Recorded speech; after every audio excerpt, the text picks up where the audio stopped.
สวรรณเขตได้8เหรียญคำกีฬายกน้ำหนักคนพิการในงานกีฬาคนพิการแห่งชาติครั้งที่ 4นครหลวงเป็นเจ้าภาพ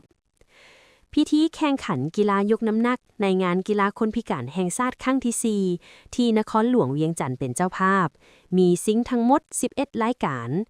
ผ่านการแข่งขัน2วันที่13และ14ธันวาคม2025ซิงค์7รายการแข่งขันที่เดินกีฬาในห่มบูย่องวิทยาเขตดงโดก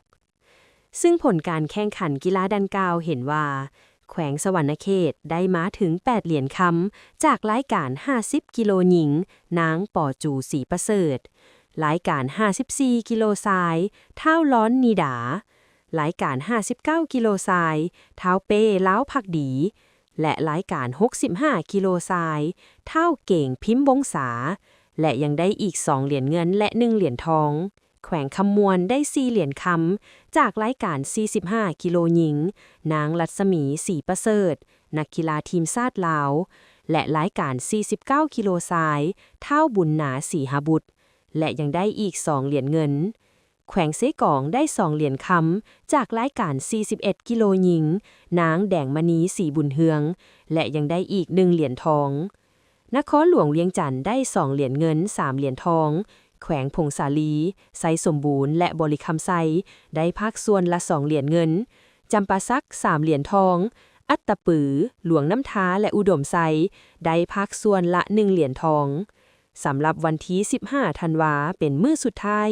สืบต่อซิงค์อีก3รายการและจะมีพิธีมอบเหรียญรางวัลทางการกีฬายกน้ำหนักเป็นกีฬาที่แข่งขันก่อนประเภทอื่นๆซิงค์11รายการหญิง5รายการชาย6รายการรวม22เหรียญคำมีนักกีฬาจาก13แขวงและนครหลวงเจ้าภาพเข้าร่วมแขวงสวรรณเขตจำปาสักเซกองอัตตปือคำมวลสารวันผงสาลีบริคำไซ